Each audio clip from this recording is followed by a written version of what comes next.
네. 자이언어 처리팀의 발표를 맡은 윤동준이라고 합니다. 저희가 발표할 논문은 리뷰할 논문은 Defending Against Neural Fake News인데 Neural Fake News가 계속해서 요새 많이 만들어지고 있는데 이를 어떻게 디펜딩 할까?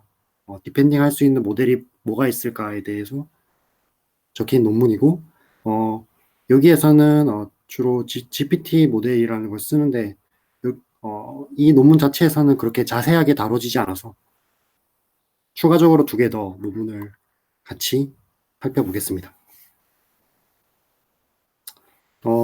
여기서 좀 재밌게 관점으로 보셔야 할 포인트가 4개 정도 있는데 이 논문에서 발표한 모델인 그로보가 뭐냐, 어디에 좋냐라는 게 있고 또 제너레이션이라는 뭔가 그런 과정을 재밌게 보시면 될 것 같고 또 여기서 사용되는 아키인 GPT나 GPT-2에 대해서 조금 쉽게 다룰 것이고 이게 또 요새 유명한 버트랑 뭐가 또 다른가 그리고 마지막으로 뉴클리어스 샘플링에 대해서 개념을 간단하게 말씀드리겠습니다. 네, Defending Against Neural Fake News에서 abstract는 이런데 간단하게 요약을 해드리면 현재 뉴럴 팩 뉴스가 모델에 의해서 굉장히 많이 만들어지고 있고 이는 현 시대에서 리스크가 굉장히 커지고 있다. 그래서 컨트롤러블한 제너레이티브 모델이 필요하다.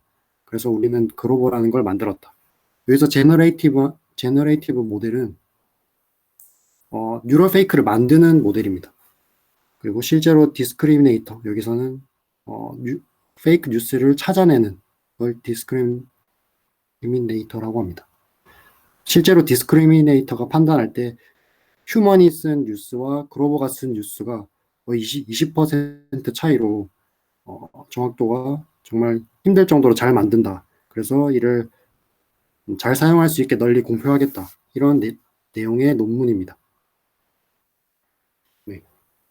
그로버에 대해서 좀 자세히 들어가면 이렇게 unconditional한 텍스트 제너레이션이라고 적혀 있는데 좀 보기 쉽게 정리를 해봤습니다. 기존의 제너레이션 모델인 라지 스케일 제너레이티브 모델은 주로 포인트를 리얼리스틱하게 보이는 텍스트를 만드는 것에 포인트를 두고 계속해서 만들어 왔습니다. 그러나 그로버는 여기서 컨트롤러블은 뭔가 사람이 읽었을 때도 말이 되고 뭔가 문맥적으로 잘 맞게 좀 더 깊게 들어가는 모델입니다. 그리고 스트럭처는 컨디셔널하고 언컨디셔널하게 다른데 기존의 제너레이티브 모델은 하나의 도큐먼트를 정의할 때 토큰들의 확률의 곱으로 정의를 합니다. 조건식으로 정의를 하고 또 시작할 때는 스타트 토큰이 꼭 필요하고 끝날 때는 엔드 토큰이 있어야 여기서 시작해서 여기서 끝나는구나 라는 것을 알 수 있게 스트럭처가 짜여 있습니다. 그러나 그로버 같은 경우는 이렇게 메타 데이터를 이게 도메인이고 이게 데이트고 이게 글 쓴 작가고 이게 그 기사의 원문이다, 본문이다라는 게 있어서 어디서 시작하고 어디서 끝나는지를 알 수 있기 때문에 좀 더 이피션트한 러닝이 가능하고 또 멀티필드가 있는 도큐먼트를 만들어낼 수 있다는 장점이 있습니다. 그림으로 보시면 이렇게 이피션트한 트레이닝이 어떻게 흘러가는지를 알 수 있는데 위에 A 그림을 보시면 도메인이 있고 데이트가 있고 author가 없습니다. 그러면 author를 넘기고 헤드라인을 통해서 뒤에 body를 생산합니다. 제너레이팅 하는데 그러면 B로 넘어가서 이 헤드와 body를 한 칸씩 옮기고 author를 이제 그럴듯한 작가 이름을 만들어냅니다. 그리고 이 작가 이름을 C에서 다시 집어넣어서 헤드라인을 새로 뽑아냅니다. 이렇게 계속 리제너레이팅을 하는 것입니다. 이를 통해서 10%와 35%라고 제가 네모를 쳐놨는데 여기서 드는 의문점은 계속해서 리제너레이팅을 하면 중복 문제가 발생되지 않을까라는 그런 의문을 방지하기 위해서 10%의 확률로 개별 필드들, 요 네모칸 하나를 개별 필드라고 합니다. 10% 확률로 개별 필드들을 무작위로 드롭아웃하고 또 바디를 제외하고 35% 확률로 모든 필드들을 계속해서 단계마다 드롭아웃을 시키면서 이게 언컨디셔널하게 트레이닝하는 방법으로 계속 사용하고 있습니다. 그리고 위에서 설명드린 그로버에 대한 자세한 아키텍처는 GPT-2와 똑같다라고 이게 적혀 있습니다. 그리고 베이스, 라지, 메가는 아시다시피 파라미터나 레이어 층수에 따라 다르고 5,000개의 구글 뉴스부터 여러 개의 덤프들을 사용해서 사용했고 트레이닝은 2주 정도 걸렸습니다. 그리고 이 GPT-2에 대해서 same 아키텍처를 쓰고 있다라고만 적혀 있지 자세한 내용은 없어서 저희가 GPT-2를 논문을 따로 찾아서 설명을 드리려고 합니다. 일단 들어가기 전에 앞서 지금까지 혹시 질문 있으시면 질문해 주시면 감사하겠습니다.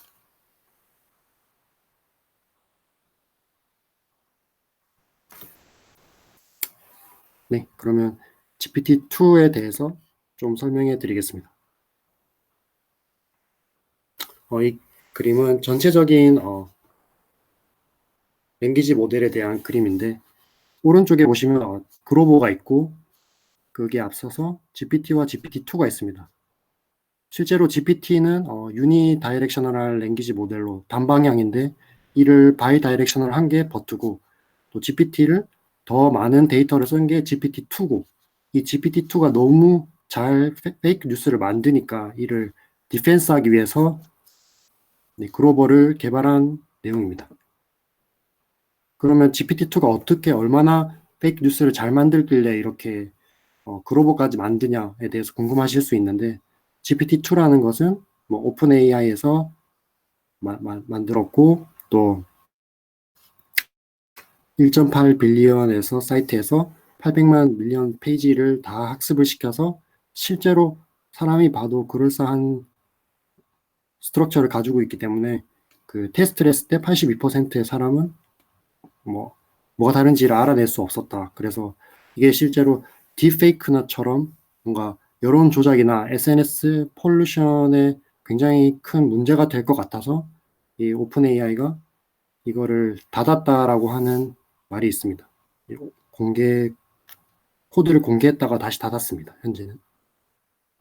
그럼 이 GPT나 GPT-2에 대해서 어떻게 짜여 있나라는 것을 자세히 보면 두 가지 층으로 되어 있는데 프리트레이닝을 하고 두 번째는 파인 튜닝을 하는 것입니다. 기존 보통 모델들처럼 이 부분은 조금 복잡할 수 있는데 조금 빨리 넘어가겠습니다. 실제로 언스퍼바이즈드한 코퍼스 토큰이 U가 주어졌을 때 라이클리후드를 최대화하는 식입니다. 여기서 K는 컨텍스트 윈도우의 크기인데 윈도우라는 것은 글자를 읽을 때 몇 자씩 읽나 그런 윈도우를 의미합니다. 그래서 이 윈도우 크기나 벡터에 대해서 다르게 하면서 이를 만들어낸 게 U 토큰에 대한 라이클리후드고 이번 식을 보시면 네, H0는 이제 U는 토큰의 컨텍스트 벡터고 W는 매트릭스를 의미합니다. 근데 E는 토큰의 인베딩 매트릭스입니다. 즉 컨텍스트 벡터와 인베딩 매트리스를 곱하고 포지션 인베딩 매트리스를 더해서 H0를 구하고 또 이러한 H들을 통해서 N은 레이어의 개수입니다. 그래서 트랜스포머를 통해서 HL을 구하고 이를 통해서 이 토큰에 대한 소프트 맥스를 구해서 이 U 토큰에 대한 퍼센트를 구하는 것입니다. 그리고 두 번째 층에서는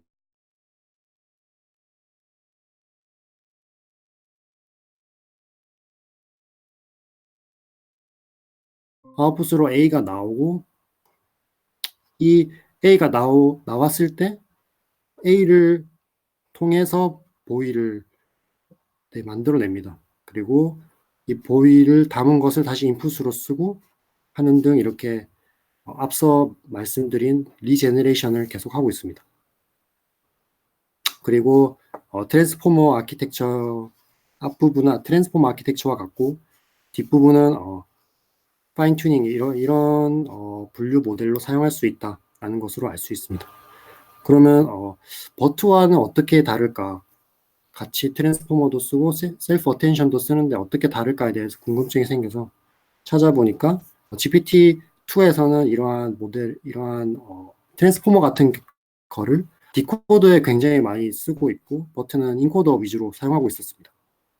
그리고 앞의 그림처럼 버트는 셀프 어텐션을 할 때 해당 단어 앞과 뒤 모든 단어들을 포함한 것들을 인풋으로 넣어서 셀프 어텐션을 하는 경우로 하고 있습니다. 그러나 GPT 같은 경우는 해당 단어까지만 그 앞 단어까지만 사용하고 뒷 단어는 안 쓰는 마스크드 셀프 어텐션을 하는 점에서 조금 다르다고 볼 수 있습니다. 그럼 GPT는 어디에 사용할까에 대해서 찾아봤는데 위에 컨텍스트 같은 경우는 사람이 직접 쓴 유니콘이 안데스 산맥에 있고 영어를 굉장히 잘한다 이런 말도 안 되는 소설들을 써서 GPT-2가 이를 이어가게 쓰게 했는데 실제로 여기 보시면 대화도 있고 읽어보면 진짜 소설처럼 잘 썼다는 것을 알 수 있습니다. 그리고 구글이나 위키에서 아티클이 있고 이를 자동으로 서머리를 해주는 부분에서 많이 사용하고 있고 또 앞에 음표들을 통해서 뒤에 음표를 예측하는 뮤직 제너레이션에도 많이 사용하고 있습니다. 네, 아키텍처까지 보셨고 이제 뒤에 성능 결과 확인을 보기에 앞서 질문이 있으면 혹시 해주시면 감사하겠습니다.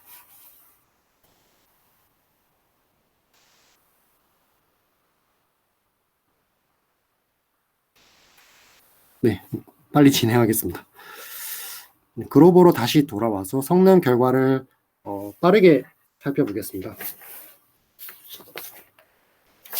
실제로 이게 진짜 잘 사용되고 있냐에 대해서 두 가지 모드로 볼 수 있었는데 컨디셔널과 언컨디셔널 모드로 봤습니다. 테스트를 해봤는데 여기서 컨디셔널은 모든 메타데이터가 주어졌을 때 여기서 메타데이터는 앞에 작가나 바디 그 타이틀 이런 것을 메타데이터라고 하는데 모든 게 주어졌을 때 그리고 언컨디셔널은 모든 게 다 주어지지 않았을 때 라고 생각하시면 됩니다.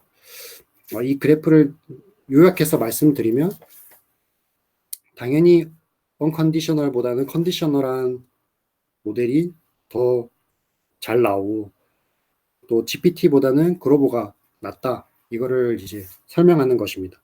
그림을 보시면 컨디션 데이터 기반으로 만든 그로버는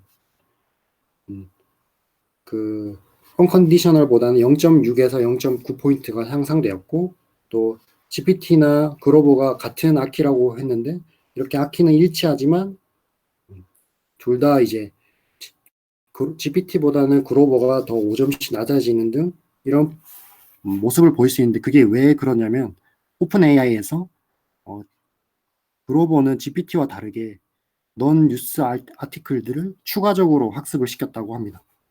그래서 이런 차이가 났고 그러면 뉴스가 아니라 프로파간다에서는 어떻게 볼 수 있을까? 그러면 그거에 대해서 차이를 확인하기 위해서 네 가지 클래스를 볼 수 있었는데 사람이 쓴 아티클과 그로버가 쓴 아티클 그리고 사람이 쓴 프로파간다 그리고 그로버가 쓴 프로파간다 그리고 세 가지 초점에서 차이를 볼 수 있었는데 결론부터 말씀드리면 이제 오른쪽 그래프와 같이 뉴스 퀄리티에서는 휴먼이 쓴 게 그로버보다 낫다. 당연히 휴먼이 쓴 게 그로버가 낫다. 근데 프로파간다에서는 크리티컬하게 그로버가 더 잘 쓴다. 휴먼보다. 그런 점을 알 수 있었습니다. 네.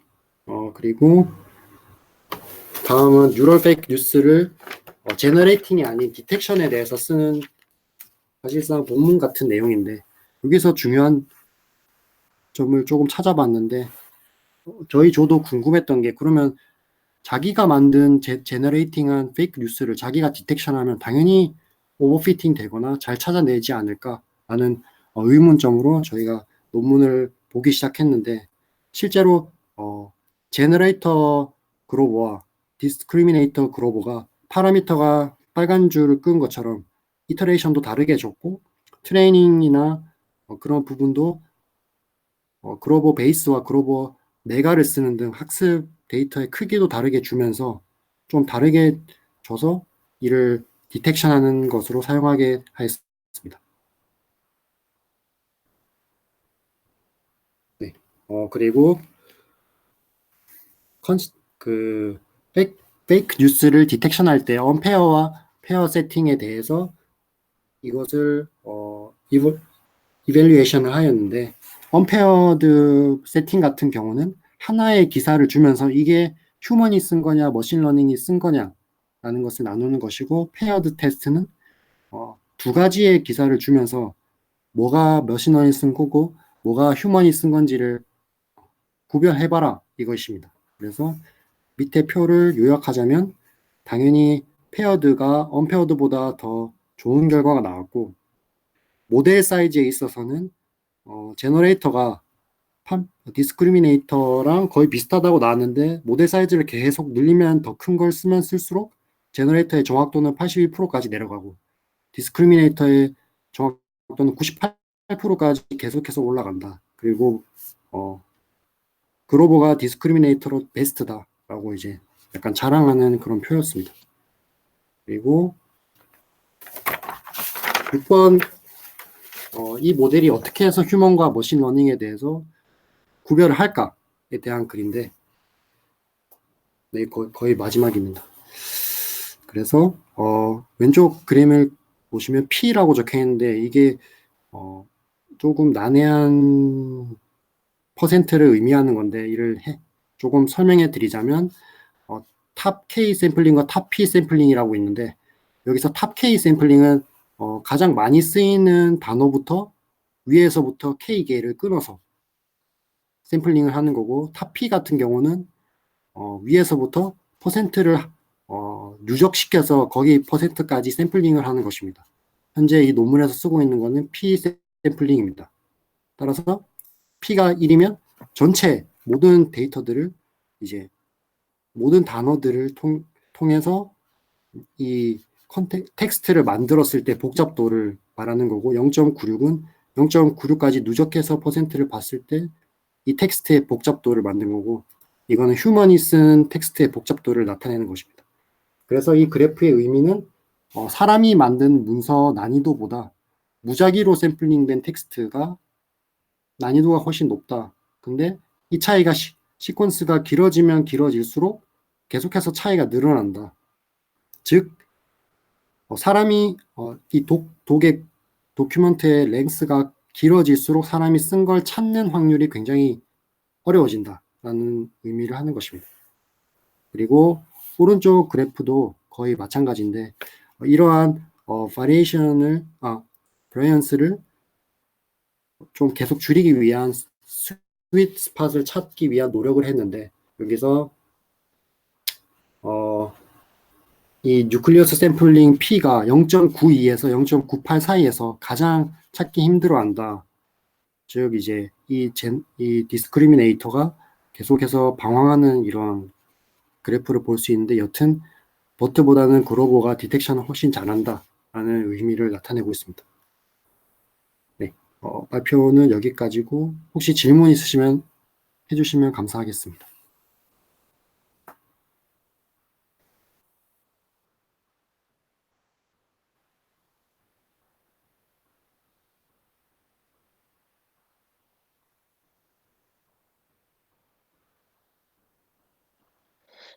네, 질문 드려도 될까요? 네, 네, 질문해 주시죠. 바로 전 페이지에서,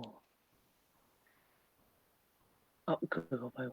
바로 전 페이지에서 지금 마지막 거 설명하는 게 네, 왼쪽 그래프에서 그 사람이 쓴 텍스트와 그리고 기계가 쓴 텍스트에 대해서 구분하기 어렵다는 거를 어떤 지금 이게 분산이 커질수록 구분하기 어렵다는 건가요? 아니면 아, 어,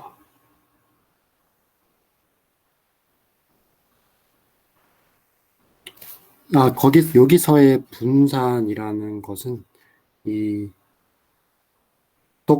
도큐먼트의 랭스가 길어지면 길어질수록 이제 요 간격이 커져서 이 펄플렉시티가 그 문서의 복잡도를 말하는 건데, 휴먼의 복잡도는 어느 정도 유지가 되지만 이 샘플링을 한 도큐먼트의 복잡도는 굉장히 높아져서 그 이 머신이 이거를 어떻게 구분하는지, 이게 사람이 쓴 건지 머신이 쓴 건지에 대한 그런 구별을 하는 게 얼마나 어려운지에 대해서 네, 말씀을 드린 건데, 혹시 이해가 되셨나요?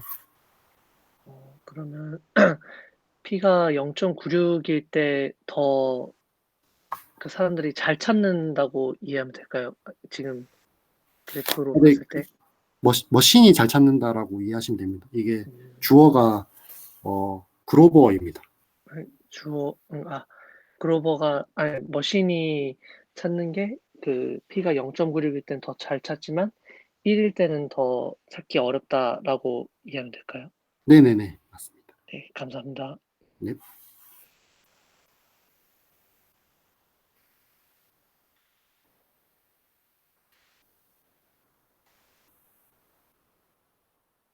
네, 질문 없으시면 여기까지 하겠습니다.